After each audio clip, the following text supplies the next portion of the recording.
Republican Senator Roger Marshall of Kansas. He served in the U.S. Army Reserves and practiced medicine for more than 25 years. Senator, really appreciate your time. Just to start with what you saw today in Iran's response, do you think that the pathway forward should be diplomatic, or would you like to see the U.S. respond to the Iranian response?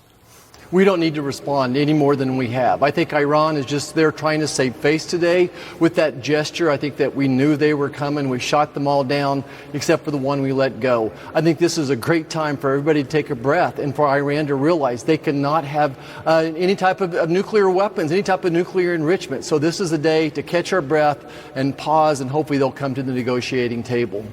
Moments after there were reports that Iran had launched those missiles toward the U.S. base, your colleague, Senator Lindsey Graham, wrote on X, "Mr. President, it's time to end this madness in Iran. May God bless you and all those who serve under you." It seemed to imply that there's further U.S. military response that's warranted. Look, your conference isn't monolithic. There's been a lot of ink spilled about the dynamics within the Republican Party, about the pathway forward here.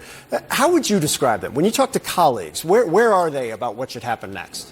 Well, I think number one is Iran cannot have any nuclear weapons, that they had an imminent threat here. Their 60% level of enrichment a week away from having an atomic bomb was a real threat. So whatever it takes to keep that from happening, I don't think any of us, I can't speak for Lindsey, I haven't heard anybody else up here talking about any more force, any more use of force. I think that basically President Trump's got this. I think this is the time for wisdom, for rational thought. Israel is taking care of business on their own.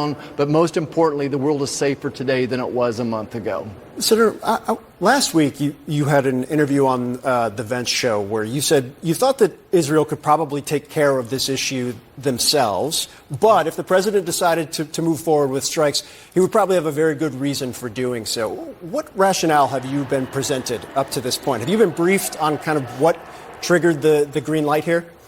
I'm not having an official briefing. We're expecting that tomorrow. I think that obviously Israel was struggling to finish the job. I think the president had an opportunity to make a quick strike, to finish the job, so to speak, with one swoop. I think that there was minimal risk to our soldiers, to our airmen as well. Thank goodness they're all out safely. I think that this was the best course of action at the time. And I think that, I'm always impressed when people want to judge somebody tonight. It may be months or years before we know, what the history books are going to say about this, but no one can argue that the world's not a safer place today. Senator, I think something people may not understand is senators are often reading the president's social media posts just like reporters are, and others, to try and divine what exactly he intends. And there was one in particular I think people have been trying to figure out the path forward, which was he posted, "It's not politically correct to use the term regime change, but if the current Iranian regime is unable to make Iran great again, why wouldn't there be a regime change?" Do you think the president is referring to a U.S.-led effort there? Look, I don't, but I'm just reminded when I read The Art of the Deal. When I was newly elected in 2016 with President Trump, we all read The Art of the Deal.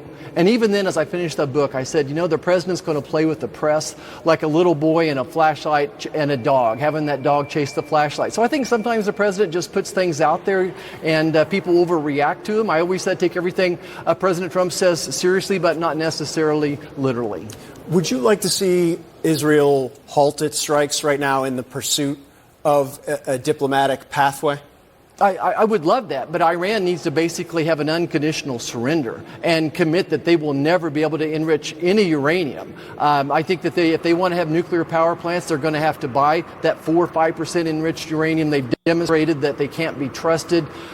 So I think this is a good time for all of us to pause and see if Iran will come back to the bargaining table. Last one briefly before I let you go. I think Republicans are supposed to meet tonight about the major domestic legislative priority for the president. There's a lot of open issues there with an effort to try and get this on the floor as soon as the end of this week. Is that a plausible deadline right now? I think it is. I think with President Trump's encouragement and his persuasiveness, we can get the bill to his desk by July the 4th. It seems impossible as we look at the problem right now. But look, we need to prevent the largest tax increase in American history. We need to make sure that people have that child tax credit, $2,200 per child, not at $1,000. This bill has more flexibility for 529 college funds and for Pell Grants. So there's so many great things in this bill. We can't let this opportunity pass. Republican Senator Roger Marshall of Kansas. Thank you, sir. Appreciate your